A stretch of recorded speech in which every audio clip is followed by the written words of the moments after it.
Assalamualaikum warahmatullahi wabarakatuh. Selamat datang di Memang Mudah Channel. Setiap orang punya cerita, tapi tidak semua orang menyadari bahwa di balik setiap kesulitan, selalu ada benih keberhasilan yang sedang tumbuh. Jangan lupa subscribe channel kami biar tidak ketinggalan kisah-kisah menarik. Dan tinggalkan komentar dari kota mana saja Anda sedang melihat video kami. Semoga bisa menjadi pengingat bagi kita semua bahwa harapan itu selalu ada. Di lantai tertinggi gedung Monata Records, efisiensi bukan sekadar aturan, melainkan agama. Renata Wangsa, CEO muda yang kecantikannya setajam insting bisnisnya, berjalan menyusuri koridor kaca dengan langkah kaki yang berirama tegas. Mini dress hitam yang dikenakannya membalut tubuhnya dengan sempurna, memancarkan aura otoritas yang tak terbantahkan. Baginya, musik adalah angka, dan waktu adalah mata uang yang tidak boleh dihambur-hamburkan. Di sudut ruang aula utama, Ari, seorang pemuda dengan seragam office bow yang agak kedodoran, sedang berlutut di depan sebuah Grand Steinway senilai miliaran rupiah. Tangannya bergerak sangat pelan, seolah sedang melakukan operasi bedah jantung. Kanya, asisten pribadi Renata yang selalu merasa dikejar hantu waktu, menatap jam tangannya dengan geram. Ari, kamu sudah di sana selama 40 menit. Itu cuma piano, bukan artefak purbakala, teriakannya, suaranya menggema di ruangan yang sunyi itu. Ari tidak menoleh. Ia meniup permukaan kayu hitam yang mengilap itu dengan lembut. Debu mikro, bakanya. Jika masuk ke sela-sela tuts atau mengendap di mekanisme action, suaranya akan berubah. Piano ini punya jiwa, dia tidak suka dikasari. Renata muncul di ambang pintu, melipat tangan di dada. Matanya menyipit melihat pemandangan yang dianggapnya sebagai kegagalan manajemen waktu. Jiwa tidak membayar tagihan listrik gedung ini, Ari, potong Renata dingin. Ia melangkah mendekat, aroma parfum mahalnya menabrak bau pembersih lantai yang dibawa Ari. Ari mendongak, menatap mata Renata yang keras. Tapi kejujuran suara yang akan menjaga nilai piano ini, Bu. Renata mendengus remeh. Baginya, Ari hanyalah parasit kecil yang memperlambat putaran roda perusahaannya. Tanpa basa-basi, ia meraih map kontrak kerja di meja dekat sana. Seret. Suara kertas yang robek menjadi dua terdengar begitu memilukan di depan wajah Ari. Kamu dipecat. Sekarang. Aku tidak butuh filosofi dari seseorang yang bahkan tidak bisa menyelesaikan satu tugas dalam 1 jam. Pergi. Ari terdiam. Ia melihat potongan kertas kontraknya berserakan di lantai, tepat di samping ember pembersihnya. Tanpa amarah, ia hanya mengangguk kecil, mengemasi kain lapnya, dan berjalan keluar dengan langkah yang tetap tenang, langkah yang sangat lambat, yang membuat Renata semakin naik pitam. Para investor dari berbagai belahan dunia berkumpul di aula mewah yang kini dipenuhi aroma cerutu dan anggur mahal. Di tengah panggung, Grand Steinway itu menanti sang maestro, Julian, pianis kelas dunia yang menjadi kunci investasi jutaan dolar malam itu. Namun, di belakang panggung, atmosfer berubah menjadi neraka. Kanya berlari menghampiri Renata dengan wajah sepucat kertas. Bu? Julian, kecelakaan. Mobilnya dihantam truk dalam perjalanan ke sini. Dia tidak mungkin bisa datang. Dunia seolah berhenti berputar bagi Renata. Ia menyentuh pinggiran meja untuk menopang tubuhnya yang mendadak lemas. Apa? Cari pengganti. Siapa saja? Tidak ada pianis di kota ini yang bisa memainkan repertoar sesulit yang diminta investor utama, Bu. Mereka ingin mendengar teknik tingkat dewa, bukan sekadar dentingan pop, bisikannya penuh keputusasaan. Renata menatap ke arah kerumunan investor yang mulai berbisik tidak sabar. Reputasi yang ia bangun dengan darah dan air mata terancam hancur dalam hitungan menit. Tepat saat ia hendak naik ke podium untuk mengumumkan pembatalan, yang berarti kebangkrutan moral bagi labelnya, sebuah bayangan muncul dari kegelapan di belakang panggung. Saya bisa melakukannya. Renata dan Kanya menoleh serentak. Di sana berdiri Ari. Ia masih memakai seragam office boy yang tadi pagi ia gunakan, hanya saja sekarang tanpa lencana nama. Wajahnya tenang, kontras dengan kepanikan yang melanda ruangan itu. Kamu? Jangan konyol, Ari, bentak Kanya. Ini bukan tempat untuk bercanda. Ari menatap Renata, mengabaikan Kanya. Ibu butuh seseorang untuk menghidupkan piano itu, atau ibu kehilangan segalanya. Saya tahu setiap inci dari mekanisme Steinway itu karena saya yang membersihkannya. Renata menatap mata Ari. Ada sesuatu yang berbeda. Kilat di mata pemuda itu bukan lagi kilat seorang pelayan, melainkan sesuatu yang jauh lebih dalam dan berbahaya. Dengan napas berat, Renata mengangguk. Naiklah. Jika kau gagal, aku akan memastikan kau tidak akan pernah mendapat pekerjaan bahkan sebagai pemulung sekalipun. Lampu sorot follow-spot jatuh tepat di tengah panggung, menyinari sesosok pria yang tampak sangat asing di lingkungan formal tersebut. Ari berdiri di sana, mengenakan seragam office blue biru gelapnya yang bersih namun sedikit pudar di bagian siku. Tanpa tuxedo sutra, tanpa lambaian tangan yang angkuh kepada penonton, ia melangkah menuju Grand Steinway itu dengan langkah yang selama ini dianggap Renata sebagai lamban. Namun, bagi mereka yang jeli, itu bukan langkah orang malas, itu adalah langkah seseorang yang sedang menghitung detak jantung ruangan. Di barisan kursi VIP, para investor mulai berbisik sinis. Apa ini lelucon? Monata Records mempekerjakan pelayan untuk menggantikan Julian, gerutu seorang pria berjas abu-abu dengan aksen-aksen kental. Renata, yang berdiri di sisi panggung dengan jemari yang mencengkeram tirai bludru hingga memutih, hanya bisa memejamkan mata. Ia merasa seperti sedang menonton eksekusi mati bagi karirnya sendiri. Ari duduk di bangku piano. Ia tidak langsung menyentuh tuts. Ia mengatur napasnya, memejamkan mata, dan tiba-tiba, atmosfer di sekelilingnya seolah tersedot masuk ke dalam dirinya. Keheningan yang tercipta bukan lagi keheningan yang canggung, melainkan keheningan yang mencekam, jenis kesunyian yang ada tepat sebelum badai besar menghantam. Lalu, tangan itu bergerak. Bukan dentingan lembut yang keluar, melainkan akor pembuka dari Rachmaninov Piano Concerto nomor 3 yang meledak memenuhi aula. Sebuah komposisi yang dikenal sebagai Rush 3, momok bagi hampir semua pianis dunia karena kerumitan teknis dan tuntutan stamina yang hampir tidak manusiawi. Pada menit-menit pertama, Kanya yang berdiri di belakang meja teknisi merasa jantungnya seakan berhenti. Ia meraih tabletnya, dengan tangan gemetar mencari arsip digital musik klasik internasional dari 5 tahun silam. Matanya terbelalak melihat sebuah video lama, seorang pemuda dengan struktur wajah yang sama, namun dengan ekspresi yang lebih ceria, sedang menerima medali emas di kompetisi Tchaikovsky. Bu Renata. Bisikannya melalui intercom telinga. Lihat bekas luka di pergelangan tangan kirinya. Garis tipis yang memotong nadi itu. Dia bukan Ari. Dia adalah Wardana. Renata tersentak. Nama itu seperti hantu dari masa lalu industri musik. Wardana, si pianis ajaib yang menghilang secara misterius setelah kecelakaan mobil tragis di pegunungan Alpen 5 tahun lalu, kecelakaan yang merenggut nyawa tunangannya, seorang pemain selo jenius. Dunia mengira ia sudah mati, atau setidaknya, jiwanya telah mati sehingga ia tidak akan pernah bisa bermain lagi.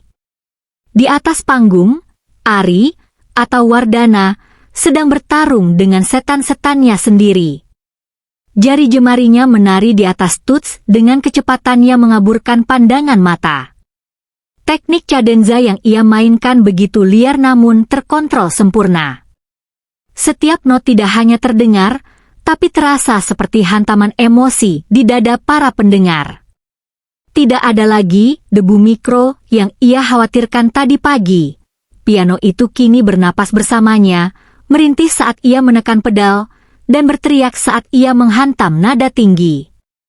Renata menyaksikan perubahan drastis pada pria yang tadi pagi ia hina.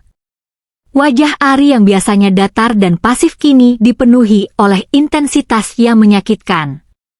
Keringat mulai membasahi dahi dan seragam buruhnya, menjadikannya kontradiksi paling indah malam itu, seorang buruh kasar yang memainkan musik para dewa. Investor yang tadinya mencemooh kini duduk tegak, mulut mereka tertutup rapat, mata mereka tak lepas dari jemari Wardana yang berpindah dari satu oktav ke oktav lain dengan presisi robotik namun dengan jiwa yang sangat rapuh. Musik itu menceritakan segalanya, tentang cinta yang hilang, tentang isolasi selama 5 tahun di balik seragam OB, dan tentang kembalinya sang raja ke tahtanya yang telah lama kosong. Saat memasuki bagian finale, tempo permainan Wardana meningkat hingga ke titik puncaknya. Ia seolah sedang mengejar sesuatu yang tidak terlihat. Suasana aula terasa panas oleh energi yang dilepaskan dari senar-senar baja piano tersebut. Dan tepat pada nada terakhir yang megah dan menggelegar, Wardana mengangkat tangannya tinggi-tinggi, membiarkan gema nada tersebut menggantung di udara selama beberapa detik yang abadi. Hening. Sunyi total selama 5 detik. Lalu, seolah-olah bendungan pecah, seluruh ruangan meledak dalam standing ovation yang paling riuh dalam sejarah gala dinner Monata Records. Para investor berdiri, bertepuk tangan dengan gila, bahkan beberapa dari mereka meneteskan air mata. Renata menyandarkan tubuhnya ke dinding panggung, kakinya lemas. Ia menyadari satu hal yang menyakitkan. Selama ini ia mencari efisiensi dalam musik, namun pria yang baru saja ia pecat itu baru saja menunjukkan padanya apa itu keajaiban, sesuatu yang tidak akan pernah bisa dihitung dengan angka atau diatur oleh kontrak manapun. Wardana telah kembali, tapi bukan sebagai bidak catur Renata, melainkan sebagai pengingat bahwa seni yang paling murni lahir dari luka yang dirawat dengan sangat perlahan. Ia berdiri dari bangku piano dengan napas yang masih memburu.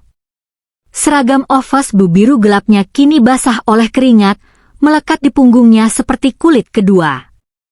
Tanpa menunggu sambutan dari pembawa acara atau jabat tangan dari para investor yang mulai merangsek naik ke panggung, ia berbalik dan melangkah masuk ke kegelapan backstage.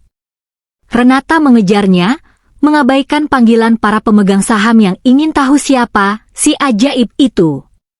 Sepatu hak tingginya berbunyi klik-klak dengan cepat di atas lantai beton area belakang panggung. Wardana! Tunggu! Teriak Renata.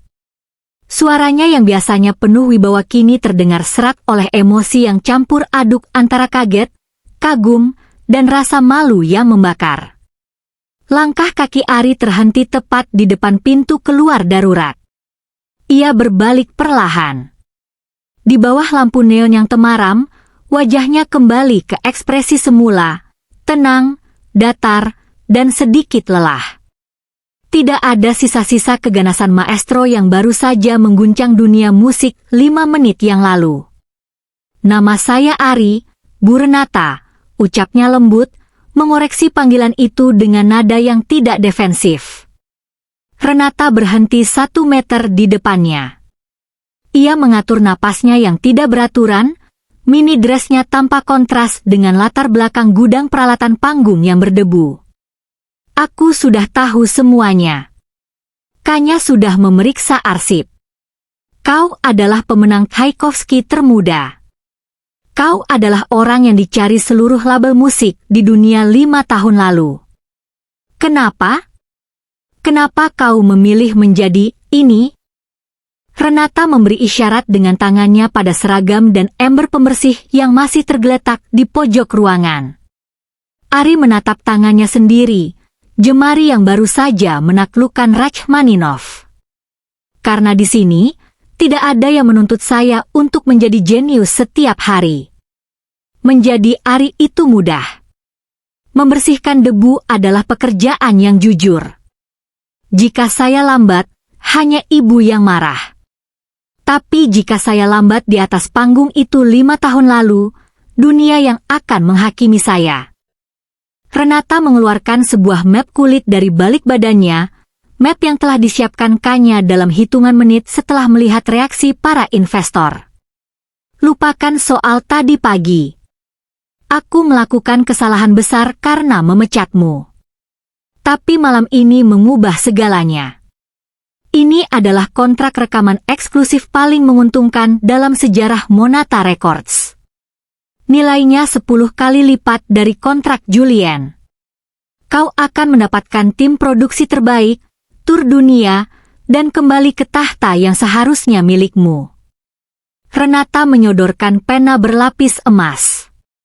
Matanya berkilat penuh ambisi. Dunia menunggumu, Wardana. Kita bisa mengubah industri ini bersama-sama. Dengan visiku dan jarimu, kita akan tak terkalahkan. Ari melihat kontrak itu sejenak, lalu beralih menatap mata Renata. Ia tidak melihat kertas itu sebagai peluang, melainkan sebagai rantai yang berkilau. Ibu Renata, Anda tahu kenapa saya membersihkan piano itu dengan sangat lambat tadi pagi? Tanya Ari pelan. Renata mengerutkan kening. Karena kau perfeksionis? Bukan, Ari menggeleng kecil. Karena saya ingin merasakan tekstur kayunya. Saya ingin menghargai setiap detik keberadaan saya bersama instrumen itu tanpa diburu oleh jadwal konser atau tuntutan profit. Saat saya menjadi Wardana, musik adalah produk. Saat saya menjadi Ari, musik adalah doa. Ia mendorong plan map itu kembali ke dada Renata. Ibu mencari efisiensi, mencari cara tercepat untuk mengubah bakat menjadi angka. Tapi kebahagiaan saya tidak bisa diefisiensikan. Saya tidak ingin kembali ke dunia di mana saya harus memeras air mata saya menjadi koin untuk label Anda. Tapi bakatmu akan sia-sia. Seru Renata, hampir putus asa. Kau punya anugerah yang tidak dimiliki 1 banding 1 miliar orang. Kau tidak bisa hanya berakhir menjadi petugas kebersihan selamanya. Ari tersenyum, sebuah senyuman yang paling tulus yang pernah Renata lihat. Senyum yang membuat kecantikan korporat Renata mendadak terasa tawar. Bakat tidak akan pernah sia-sia selama ia digunakan untuk menyembuhkan diri sendiri, Bu.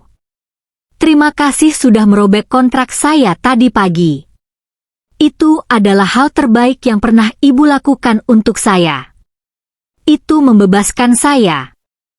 Tanpa kata lagi, Ari berbalik dan mendorong pintu keluar darurat. Angin malam yang dingin berhembus masuk, membawa bau aspal dan kebebasan. Renata berdiri terpaku, memegang kontrak jutaan dolar yang kini terasa seperti tumpukan sampah di tangannya. Untuk pertama kalinya dalam hidupnya, ia merasa dikalahkan, bukan oleh saingan bisnis, tapi oleh seorang pria yang lebih menghargai butiran debu daripada ketenaran dunia. 6 bulan telah berlalu sejak malam yang mengguncang fondasi Monata Records. Gedung pencakar langit itu tetap berdiri megah di jantung kota, namun atmosfer di dalamnya telah bergeser secara halus. Di ruang rapat utama, Renata Wangsa duduk di kepala meja. Ia masih mengenakan pakaian yang elegan dan tajam, namun sorot matanya tak lagi sedingin es. Proyek ini akan kita tunda 2 minggu, ucap Renata tenang kepada tim produksinya. Penyanyi kita sedang dalam masa duka. Memaksanya masuk ke studio sekarang hanya akan menghasilkan rekaman tanpa jiwa. Kita tunggu sampai dia siap bernapas kembali dalam musiknya. rekannya, yang duduk di sampingnya, tersenyum kecil. Ia teringat Renata versi lama yang pasti akan menuntut denda penalti atas keterlambatan 1 hari saja. Pengaruh si orang lambat ternyata telah meresap jauh ke dalam cara Renata memandang kehidupan. Renata tidak lagi memuja efisiensi sebagai Tuhan. Ia mulai menghargai detak jantung manusia di balik setiap nada. Namun, ada satu ruang kosong yang tetap tak terisi di hati Renata. Ia masih sering melamun menatap Grand Steinway di aula utama, mengingat jemari kasar seorang petugas kebersihan yang memainkan doa-doa Rachmaninov. Setelah berbulan-bulan melakukan pencarian pribadi tanpa melibatkan agen pelacak atau publisitas, Renata akhirnya mendapatkan sebuah alamat dari seorang kurator musik tua di pelosok Jawa Tengah. Renata menempuh perjalanan jauh dari kebisingan Jakarta. Mobil mewahnya berhenti di sebuah jalan tanah yang dikelilingi pohon-pohon jati. Di sana berdiri sebuah bangunan tua bergaya kolonial yang dijadikan panti asuhan kecil bernama Omah Nada. Begitu turun dari mobil, Renata disambut oleh sesuatu yang membuatnya mematung, suara piano. Itu bukan teknik akrobatik yang memamerkan kecepatan, melainkan sebuah melodi sederhana, Clair de Lune karya Debussy. Dimainkan dengan tempo yang begitu santai, seolah-olah sang pemain ingin setiap nada menggantung di udara sejenak sebelum jatuh menyentuh bumi. Renata melangkah perlahan ke teras panti. Di dalam ruangan yang luas dengan langit-langit tinggi, ia melihat Ari. Ia mengenakan kemeja katun sederhana dengan lengan digulung. Di sekelilingnya, belasan anak-anak duduk di lantai, beberapa bersandar pada kaki piano, mendengarkan dengan mata berbinar. Ari menyadari kehadiran Renata. Ia tidak berhenti bermain, namun ia memberikan anggukan kecil dan senyum yang teduh. Ia menyelesaikan bait terakhirnya dengan kelembutan seorang ayah yang menidurkan bayinya. Ibu menempuh perjalanan jauh hanya untuk melihat seorang OB yang gagal, sapa Ari jenaka saat anak-anak mulai berlarian keluar untuk bermain di halaman. Renata mendekat, menyentuh permukaan piano tua yang kayunya sudah mulai memudar namun sangat bersih. Aku menempuh perjalanan jauh untuk melihat seorang guru yang berhasil, jawab Renata tulus. Di sini tidak ada debu mikro, Ari. Semuanya terasa murni. Mereka duduk di bangku kayu di bawah pohon Kamboja yang sedang berbunga. Renata menceritakan bagaimana Monata Records kini berubah, bagaimana ia mulai belajar untuk lambat dan menghargai proses. Ari mendengarkan dengan penuh perhatian, tanpa interupsi, memberikan ruang bagi Renata untuk berbicara, sebuah kemewahan yang jarang didapatkan Renata di dunia bisnis. Aku datang bukan untuk menawarkan kontrak lagi, ujar Renata pelan. Ia menyerahkan sebuah amplop coklat. Ini adalah akta kepemilikan tanah di belakang panti ini. Aku sudah membelinya atas namamu. Gunakanlah untuk membangun sekolah musik bagi anak-anak ini. Tanpa kurikulum yang mencekik, tanpa tekanan industri. Hanya musik, debu, dan ketulusan. Ari tertegun. Ia melihat ketulusan di mata Renata yang dulu penuh dengan angka-angka profit. Terima kasih, Renata. Ini lebih dari cukup untuk membuat melodi mereka terdengar lebih jauh. Sore itu, sebelum Renata berpamitan, ia berdiri di ambang pintu panti asuhan, memperhatikan Ari yang kembali ke pianonya. Salah seorang anak kecil duduk di pangkuan Ari, mencoba menekan satu tuts dengan jarinya yang mungil. Ari membimbing tangan anak itu dengan kesabaran yang tak terhingga. Renata menyadari bahwa dunia mungkin telah kehilangan seorang virtuoso di panggung megah, namun dunia baru saja mendapatkan kembali seorang manusia yang utuh. Bakat sejati, pikir Renata, tidak butuh sorotan lampu panggung untuk bersinar. Ia bisa bersinar di ruang-ruang gelap, di panti asuhan terpencil, atau bahkan di sela-sela debu mikro sebuah piano tua. Saat mobilnya perlahan meninggalkan panti asuhan, Renata melihat dari kaca spion Ari melambai kecil. Ia memutar radio di mobilnya, lalu segera mematikannya. Ia lebih memilih untuk menikmati kesunyian perjalanan pulang, karena di dalam kepalanya, melodi kejujuran Ari masih bergema, mengingatkannya bahwa hidup bukan tentang seberapa cepat kita mencapai garis finish, tapi tentang seberapa dalam kita menikmati setiap langkah perjalanan.